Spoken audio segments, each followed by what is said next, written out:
To talk about the Senate. Remember, the Senate is the other half of Congress. It is the lawmaking body. That's equal representation, two per state. That makes 100 total in the Senate. Each senator serves a 6-year term, which is 3 times as long as a congressperson in the House of Representatives. The entire Senate is not elected every year. 1/3 is elected every 2 years.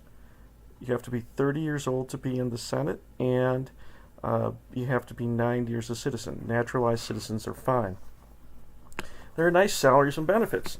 In 2012, senator salary is $174,000.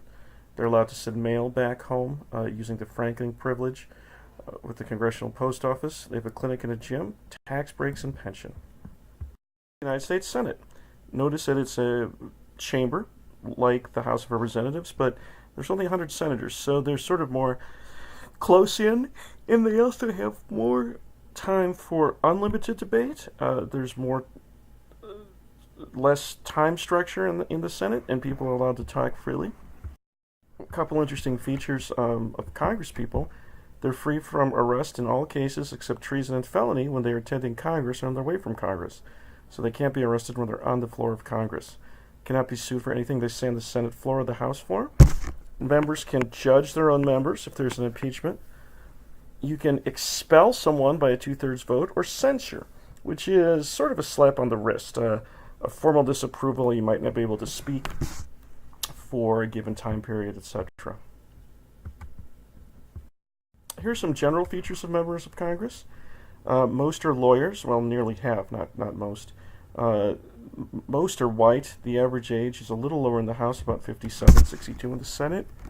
Most are wealthy, 237 millionaires. 91 women in Congress, most in the House. Incumbents are people already in office, and incumbents are often reelected. Again, some of those advantages include the franking privilege of mailing on the capital dime, name recognition, fundraising, and redistricting. Congress is also very expensive.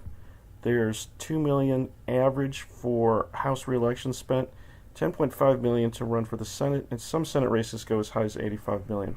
Clearly, all the advertising and all the money spent has to come from somewhere. Often it comes from large corporate donors or special interest groups, such as the NRA, the National Education Association, the Right to Life, etc.